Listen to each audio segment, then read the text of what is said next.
Hello dear student, આજનો આપણો વિષય છે વિજ્ઞાન ધોરણ 8 પાઠ 14 વિદ્યુત પ્રવાહની રાસાયણિક અસરો. આજે તમારે આ વિડિયોમાં શું શીખવાનું છે? આગળના વિડિયોમાં તમે વિદ્યુત ટેસ્ટર વિશે એમાં ચુંબકીય અસરની કોણાવર્તનવાળી પ્રવૃત્તિ જોઈ. આ વિડિયોમાં તમારે રાસાયણિક અસર વિશે અભ્યાસ કરવાનો છે.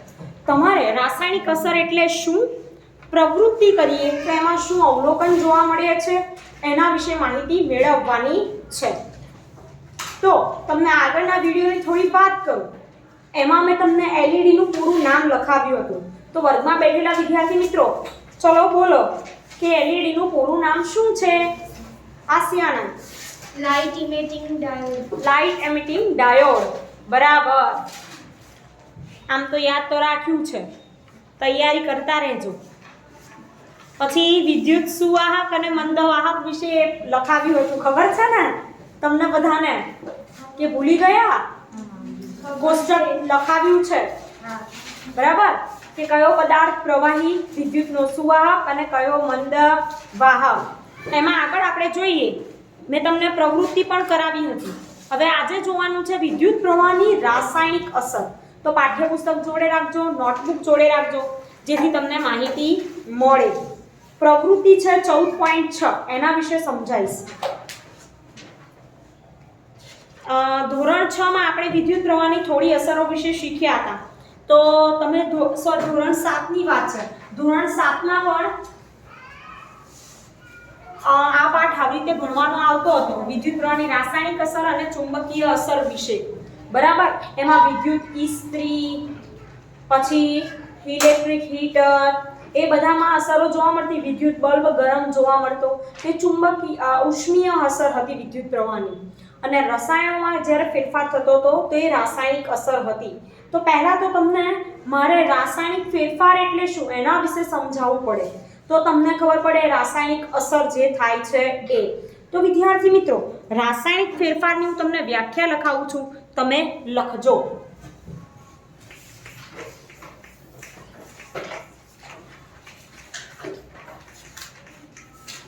આ બધી અસરોમાં, રાસાયણિક અસરોમાં શું થશે? રાસાયણિક ફેરફાર જોવા મળશે.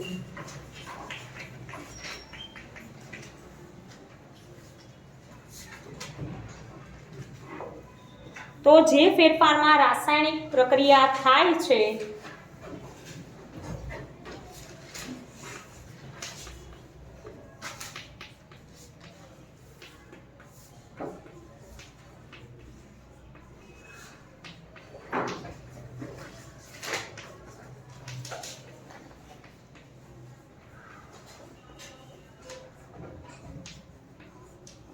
તેને રાસાયણિક ફેરફાર કહે છે.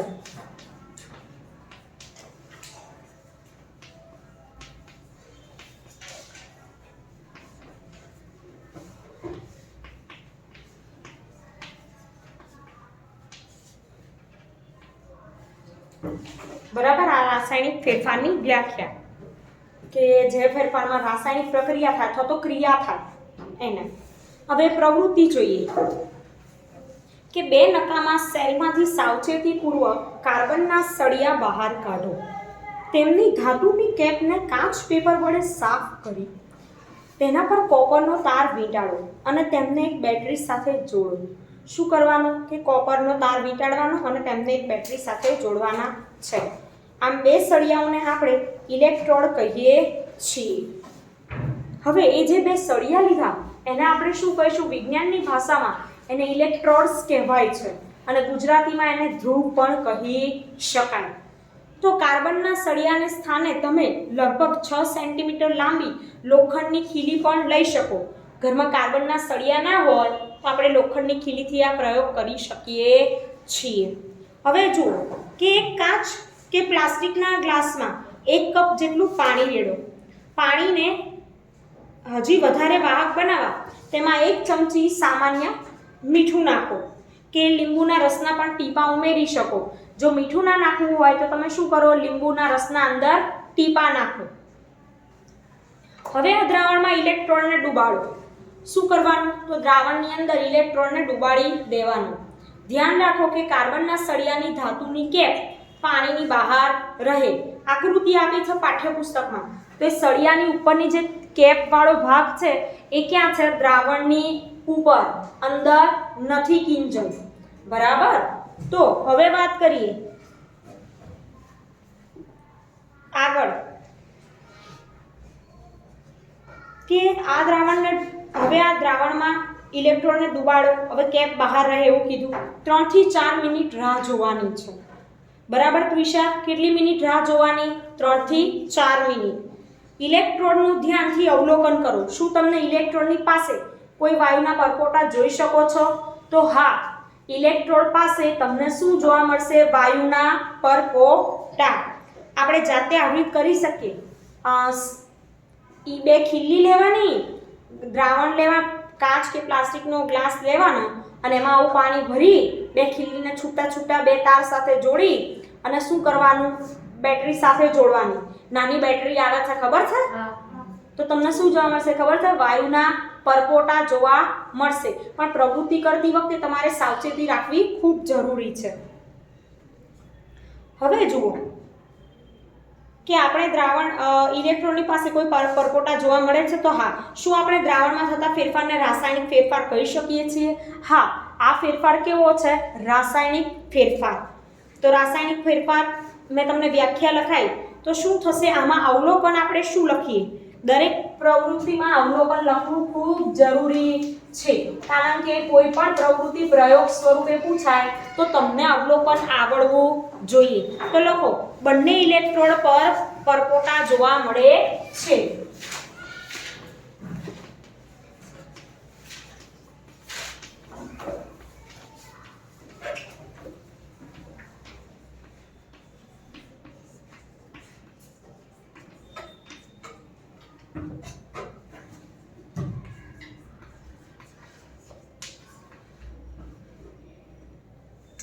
મીઠાના દ્રાવણમાં થતા ફેરફારને રાસાયણિક ફેરફાર કહેવાય.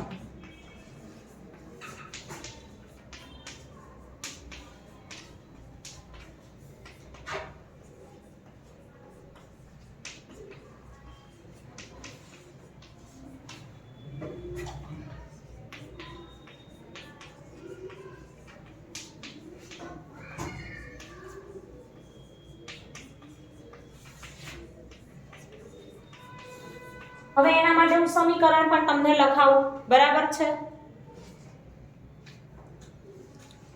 ઉપરની વ્યાખ્યા તો તમે બધાએ લખી દીધી છે ને, રાસાયણિક ફેરફાર વાળી.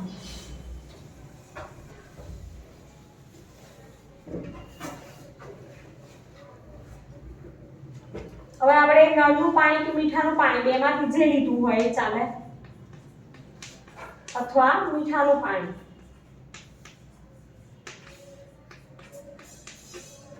શું પસાર કરવાનો છે અંદર? વિદ્યુત પ્રવાહ. વિદ્યુત પ્રવાહ પસાર કરીએ તો જ પ્રક્રિયા થાય, એમ થશે નહીં. શું મળશે આપણને? તો હાઇડ્રોજન વાયુ અને ઓક્સિજન વાયુ. આની આ જ પ્રવૃત્તિ તમારે આગળના 9મા 10મા ધોરણમાં આવશે.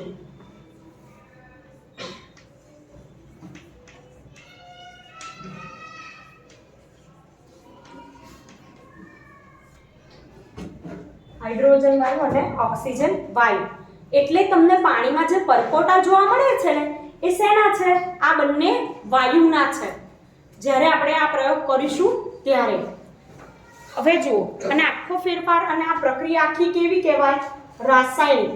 અને વિદ્યુત પ્રવાહની રાસાયણિક અસર છે કે રસાયણમાં કે દ્રાવણમાં જ્યારે વિદ્યુત પ્રવાહ પસાર કરવામાં આવે તો તેની અંદર એક પ્રક્રિયા થાય છે અને એને કહેવાય છે વિદ્યુત પ્રવાહની રાસાયણિક અસર. વ્યાખ્યા પૂછાય તો આવડવી જોઈએ. બરાબર. હવે જો સન 1800માં એક બ્રિટિશ રસાયણશાસ્ત્રી વિલિયમ નિકોલસે દર્શાવ્યું કે જો ઇલેક્ટ્રોડ્સ પાણીમાં ડૂબેલા હોય અને વિદ્યુત પ્રવાહ પસાર કરવામાં આવે તો ઓક્સિજન અને હાઇડ્રોજનના પરપોટા ઉત્પન્ન થાય છે. ઓક્સિજનના પરપોટા બેટરીના ધન છેડા સાથે જોડાયેલ ઇલેક્ટ્રોડ પાસે. એવું પણ પૂછાય કે બેટરીના ધન છેડા સાથે જોડાયેલ ઇલેક્ટ્રોડ હોય કે ધન ધ્રુવ પાસે કયો વાયુ જોવા મળે? તો તમને તમારે જવાબ શું લખવાનો? ઓક્સિજન. અને ઋણ ધ્રુવ સાથે કયો? Carbon dioxide. યાદ રહેશે? ધન ધ્રુવ એને એનોડ પણ કહી શકાય, ઋણ ધ્રુવને કેથોડ પણ કહેવાય છે. યાદ રાખજો. હવે આગળ જોઈએ. કોઈ વિદ્યુત દ્રાવણમાંથી વિદ્યુત પ્રવાહ પસાર થવાને લીધે રાસાયણિક પ્રતિક્રિયાઓ થાય છે. તેના પરિણામ સ્વરૂપે ઇલેક્ટ્રોડ પર વાયુના પરપોટા બની જાય છે. હવે ઇલેક્ટ્રોડ પર ધાતુ જમા થતી જોવા મળે. એ જે બે ઇલેક્ટ્રોડ છે બરાબર ધ્રુવ, એના પર ધાતુએ થતી જોવા મળે જમા. દ્રાવણના રંગમાં પણ ફેરફાર થઈ શકે છે. આ રાસાયણિક પ્રતિક્રિયાઓ ઉપયોગમાં લેવાતા દ્રાવણ અને ઇલેક્ટ્રોડ પર આધાર રાખે છે. આ જે રાસાયણિક પ્રક્રિયાઓ શેના પર આધાર રાખશે મિત? તો તેમાં લેવાયેલા રાસાયણિક દ્રાવણો અને બંને ધ્રુવો પર આધાર રાખે છે. ઇલેક્ટ્રોડ પર કેવા લીધા હોય એ. એવું પૂછાય કે રાસાયણિક ફેરફાર કયા કયા જોવા મળે? તો ઇલેક્ટ્રોડ પર ધાતુઓ જમા થતી હોય, ધાતુઓ એક બાજુથી બીજી બાજુ જમા થતી હોય અલગ અલગ ધ્રુવ પર. રાસાયણિક અંદર પ્રક્રિયાઓમાં વાયુના પરપોટા જોવા મળે. પછી અંદર રાસાયણિક દ્રાવણોમાં રંગમાં પણ ફેરફાર જોવા મળે. તો આ બધી અસરો શેમાં ઉત્પન્ન થાય છે? રાસાયણિક અસરમાં. બરાબર? અને ક્યારે? વિદ્યુત પ્રવાહ પસાર કરવામાં આવે ત્યારે. હવે આગળ વાત કરીએ. બીજી એક પ્રવૃત્તિ છે, જુઓ. બુજોએ પરીક્ષણ કરવાનું નક્કી કર્યું કે શું કોઈ ફળો અને શાકભાજી પણ વિદ્યુતનું વહન કરી શકે કે નહીં. હવે તમને વિચાર આવશે કે દ્રાવણમાં તો ઠીક છે, પણ ફળ અને શાકભાજી કેવી રીતે? તો જુઓ, તમે એક બટાકાને બે બરાબર ટુકડામાં કાપ્યા અને ટેસ્ટરના તાંબા તારોને તેમાં દાખલ કર્યા. આકૃતિ આપેલી છે, જુઓ બટેકો કાપેલો દેખાય છે તમને? અને એમાં બે તાર દેખાય છે. પછી એક આપણે દીવાસળીની પેટીમાં જે ચુંબકીય સોય મૂકીને કોણાનુવર્તન માટે તાર વીંટાળી અને ડબ્બી તૈયાર કરી હતી એ અહીંયા જોડેલી છે. અને જોડે શું જોડ્યું છે? બેટરી જોડી છે. અને પરિપથ આખો આપેલો છે. તો જુઓ, ત્યારે જ તેની મમ્મીએ તેને બોલાવી લીધો અને તે બટાકામાં દાખલ કરેલા ટેસ્ટરના તારોને બહાર કાઢવાનું ભૂલી ગયો. લગભગ અડધા કલાક પછી જ્યારે તે પાછો આવ્યો ત્યારે જોયું કે બટાટામાં એક તારની આસપાસ લીલાશ પડતો ભૂરો ડાઘો થઈ ગયો હતો, જ્યારે બીજા તારની આસપાસ આવો કોઈ ડાઘો હતો નહીં. તે રંગ પરિવર્તન થયું એ કયો ફેરફાર દર્શાવે છે? રાસાયણિક ફેરફાર. અને અસર કઈ દર્શાવે છે? તો વિદ્યુત પ્રવાહની રાસાયણિક અસર દર્શાવે છે. વિદ્યુત પ્રવાહ પસાર કરતા એક બાજુ જે ભાગ હતો ત્યાં કેવો થઈ ગયો? તાર લીલાશ પડતો ભૂરો થઈ ગયો. તેણે આ અવલોકન બહુ આશ્ચર્ય થયું. તેણે પહેલી સાથે પ્રવૃત્તિનું ઘણીવાર પુનરાવર્તન કર્યું. તેમણે જોયું કે દર વખતે ધન ધ્રુવ સાથે જોડેલા તારની આસપાસ લીલાશ પડતો ભૂરો ડાઘ બને છે. કઈ બાજુ લીલાશ પડતો ભૂરો ડાઘ થતો હતો મિત? ધન ધ્રુવની આસપાસ. બરાબર? હવે આગળ વાત કરીએ કે તેણે અનુભવ કર્યો કે આ શોધ ખૂબ ઉપયોગી છે, કારણ કે તેનો ઉપયોગ કોઈ સેલ કે બેટરીના છુપાયેલા ધન છેડાની ઓળખ કરવા માટે કરી શકાય. હવે આપણને ખબર ના હોય કે બે છેડા લીધા, આપણે બે ધ્રુવ લીધા, આપણને ખબર નથી કે કયો ધન ધ્રુવ છે કે કયો ઋણ ધ્રુવ, કયા ઇલેક્ટ્રોડ્સમાં કયો ધન અને કયો ઋણ, એ આપણને ખબર નથી. તો આવી રીતે આપણને આવા પ્રયોગથી ધન ધ્રુવની જાણકારી આપણને મળી શકે છે. તો અને આના પરથી શું નક્કી થયું કે પરીક્ષણ માટે કર્યું હતું કે બટાકું એ વિદ્યુતનું વહન કરે છે. તો હા, બટાકામાં પણ વિદ્યુતનું વહન થાય છે. એટલા માટે જેમાં શું જોવા મળ્યું? રંગ પરિવર્તન. સમજણ પડી?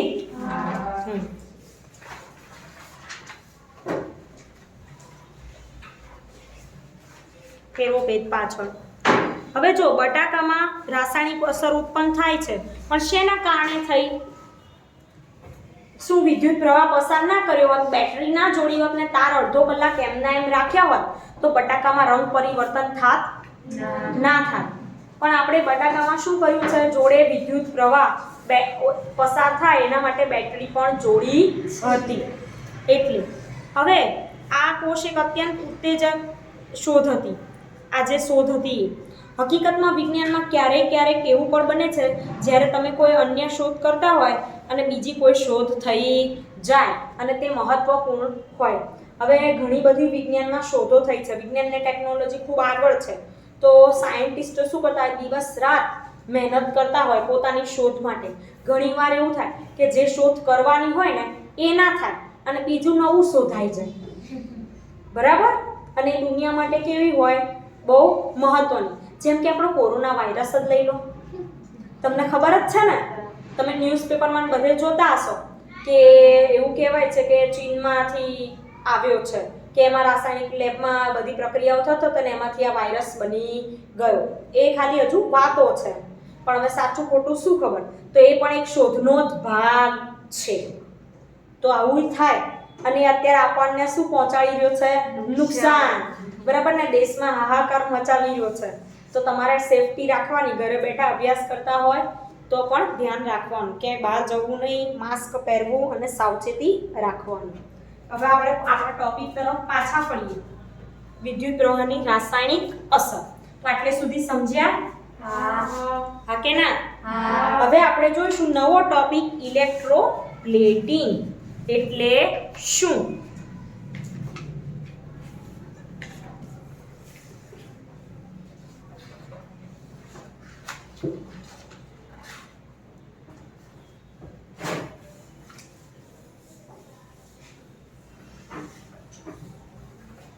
અને જો આ પ્રવૃત્તિઓ પૂછાય તો તમારે આકૃતિ દોરવાની. આખું પ્રવૃત્તિ, હેતુ, પદાર્થ, સાધનો, પદ્ધતિ, આકૃતિ, અવલોકન, નિર્ણય બધું લખવાનું છે. અને પછી તમને 5 માંથી 5 માર્ક્સ મળશે, બરાબર. હવે જુઓ ઇલેક્ટ્રોપ્લેટિંગ.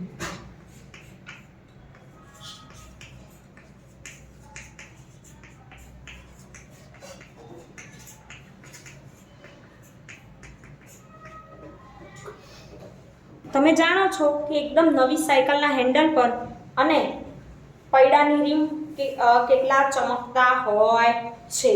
તમને ખબર છે, તમે નવું કોઈ સાધન લાવો તો તમારી સાયકલ કેવી ચમકતી હોય, એકદમ ઝગઝગાટ. અને પછી ધીમે ધીમે શું થાય, જૂની થઈ જાય, બરાબર. તો એવું કેમ થાય? કારણ કે પછી એવું ને એવું. આગળ બીજા ઉદાહરણ જોઈએ. નવા ઘરેણાં લાવ્યા હોય તો એકદમ ચમકતા હોય, વર્ષો થાય પછી કેવા પડી જાય, ઝાંખા, બરાબર. ઘણીવાર એવું પ્લેટિંગ કર્યું હોય, નકલી દાગીના આવે છે ને, ખબર, એમાં સોનાનું ખાલી એવું પિત્તળનું આવરણ લગાવ્યું હોય, અંદર ચાંદી એ હોય અથવા તો અમુક ધાતુ હોય, પછી સમય થાય એટલે બધું ધોળું થઈ જાય. તો એવું કેમ? કારણ કે અમુક ધાતુ પર અન્ય ધાતુના શું કરવામાં આવે, પડ લગાડવામાં આવે. તો અહીંયા જુઓ, વાત કરીએ પ્રવૃત્તિની, કે આ પ્રવૃત્તિ માટે આપણે કોપર સલ્ફેટ તાંબાની લગભગ 10 સેન્ટીમીટર 4 સેન્ટીમીટર સાઇઝની બે પ્લેટોની જરૂર પડશે. એક સ્વચ્છ અને સૂકા બીકરમાં 250 ml નિષેધિત પાણી લો, તેમાં 2 ટેબલસ્પૂન જેટલું કોપર સલ્ફેટ ઓગાળો. હવે પાણીમાં શું ઓગાળવાનું છે? આ વખતે દ્રાવણમાં મીઠું નથી, શું છે? Copper sulphate. કોપર સલ્ફેટનું અણુસૂત્ર યાદ રાખજો, 1 માર્ક્સમાં પૂછું તો તમને આવડવું જોઈએ. CuSO4, કોપર સલ્ફેટ, ભૂરા રંગનું દ્રાવણ હોય છે, બરાબર. હવે કોપર સલ્ફેટ ઓગાળવાનું, એમાં મન સલ્ફ્યુરિક એસિડના થોડા ટીપા નાખવાના. તાંબાની પ્લેટને કાચની પેપરથી ઘસી લેવાની અને બંને તાંબાની પ્લેટોને એક બેટરીના ટર્મિનલ સાથે જોડવાના છે. કોપર સલ્ફેટના દ્રાવણમાં ડુબાડવાનું. હવે શું થશે? પરિપથમાં લગભગ 15 મિનિટ માટે વિદ્યુત પ્રવાહ પસાર થવા દો. દ્રાવણમાંથી ઇલેક્ટ્રોનને દૂર કરો અને ધ્યાનથી જુઓ, શું બંનેમાંથી કોઈ એક એકમના તમને ફેરફાર જોવા મળે છે? શું ફેરફાર જોવા મળે છે? તો ચાલો જોઈએ. આપણે કેટલી પ્લેટ લીધી છે? 2 પ્લેટ લીધી. દેખાય છે આકૃતિમાં તમને? હા કે ના? તાંબાની પ્લેટો છે બંને. તો શું થશે કે જો જે પ્લેટો લીધી હોય, હવે એ પ્લેટોમાં જે બેટરીના ઋણ ધ્રુવ સાથે જોડાયેલ હશે તેના પર આવરણ ચઢેલું જોવા મળશે, બરાબર છે. અને કેવી પ્લેટ છે? ઋણ ધ્રુવ વાળી. અને પાતળી જોવા મળશે, ઋણ ધ્રુવવાળી હશે એમાં. અને જે ધન ધ્રુવવાળી પ્લેટ હશે એ ધન ધ્રુવ પ્લેટમાં પહેલાં કરતાં કેવી દેખાઈ હશે? સહેજ જાડી. બરાબર, એમાં ફેરફાર થયો હશે. એ પહેલાં કરતાં સહેજ જાડી થઈ હશે કારણ કે તેના પર આવરણ જમા થાય છે અને ઝાંખો લાલાશ પડતો ભાગ પણ હોય છે. આમાં શું થશે કે જે બે પ્લેટો જોડી હતી એમાંથી એક પ્લેટનો ભાગ તાંબાનો બીજી પ્લેટ પર ચડે છે. એ પ્રવૃત્તિ તમારે શીખવાની છે. એક પ્લેટ જાડી થઈ જશે, સહેજ જાડી એટલે વધારે નહીં, અને બીજી પ્લેટ સહેજ પાતળી થઈ જશે. સમજણ પડી? એમાં ઝાંખાશ પડતી થઈ જાય, ઝાંખી પડી જાય, બીજી થોડી જાડી થઈ જાય. તો આ કેમ થયું આ પ્રયોગમાં? તો કોપર સલ્ફેટના દ્રાવણમાંથી આપણે વિદ્યુત પ્રવાહ પસાર કર્યો.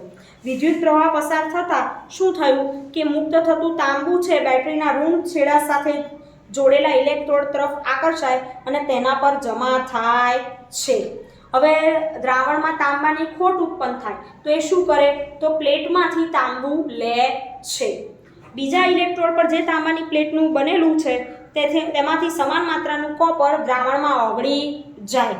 આ પ્રકારે દ્રાવણમાં કોપરની જે ખોટ પડી એ દ્રાવણમાં પુનઃસ્થાપિત થઈ જાય. પ્રક્રિયા ચાલુ રહે તો આનો અર્થ થાય છે કે તાંબુ એક ઇલેક્ટ્રોડ પરથી ક્યાં જાય છે? બીજા ઇલેક્ટ્રોડ પર જાય છે. સમજણ પડે તમને? તો વિદ્યુત વહન દ્વારા કોઈ પદાર્થ કોઈ જરૂરી ધાતુનું આવરણ જમા કરવા કરવાની પ્રક્રિયાને ઇલેક્ટ્રોપ્લેટિંગ કહે છે. લખવાની છે વ્યાખ્યા, મારી સાથે લખો. વિદ્યુત વહન દ્વારા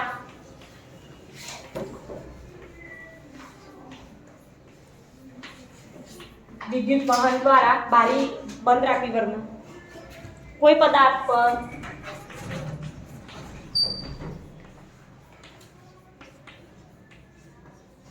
જરૂરી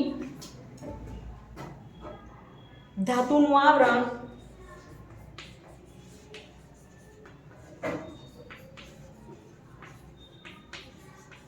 જમા કરવાની પ્રક્રિયાને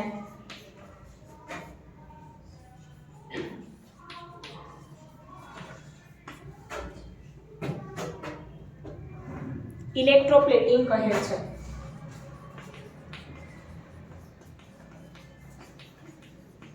વ્યાખ્યા તૈયાર કરવાની છે કે એક ધાતુનું આવરણ બીજી ધાતુ પર આપણે કોઈ પદાર્થ પર ચડાવીએ છીએ આવરણ, અને વિદ્યુત વહન દ્વારા ચડાવીએ છીએ. હવે ઇલેક્ટ્રોપ્લેટિંગનો ઉપયોગ ક્યાં ક્યાં થાય?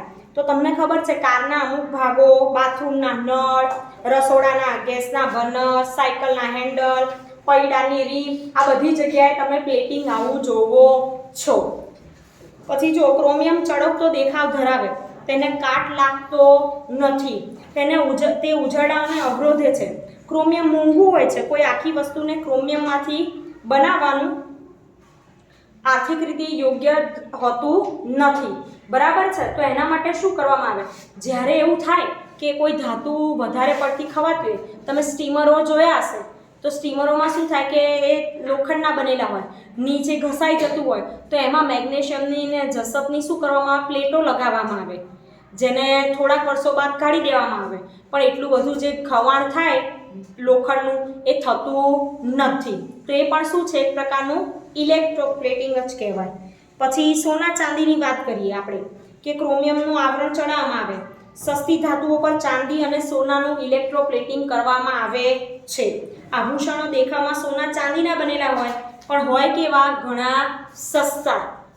પછી ખાદ્ય પદાર્થોના સંગ્રહ માટે ઉપયોગમાં લેવાતા ટીનના ડબ્બા પર લોખંડની ઉપર ટીનનું ઇલેક્ટ્રોપ્લેટિંગ કરવામાં આવે છે. કારણ કે જે ટીન છે એ લોખંડ કરતાં કેવું છે? ઓછું ક્રિયાશીલ, પ્રક્રિયા રાસાયણિક દર્શાવતું નથી, એટલે ખાદ્ય પદાર્થ શું થાય? બચી જાય. એ ઉપરાંત પુલ તથા વાહનોને મજબૂત બનાવવા માટે લોખંડનો ઉપયોગ કરવામાં આવે છે. જો લોખંડ કાટ લાગવાનો કે ઘસાઈ જવાનો ગુણધર્મ ધરાવતો હોય છે, પણ તેથી તેને કાટ કે ઘસારાથી બચાવવા માટે લોખંડ પર શેનું આવરણ લગાવવામાં આવે? ઝીંકનું. તો આવી રીતે ઇલેક્ટ્રોપ્લેટિંગ દ્વારા શું કરી શકાય કે જે ખવાણ થતું હોય ધાતુઓનું એ અટકાવી શકાય છે. પણ એનો કચરાનો નિકાલ જે કરવો પડે એ કેવો છે? ખૂબ જ અઘરો સમસ્યા છે તો એના માટે માર્ગદર્શિકા આપવામાં આવેલી છે.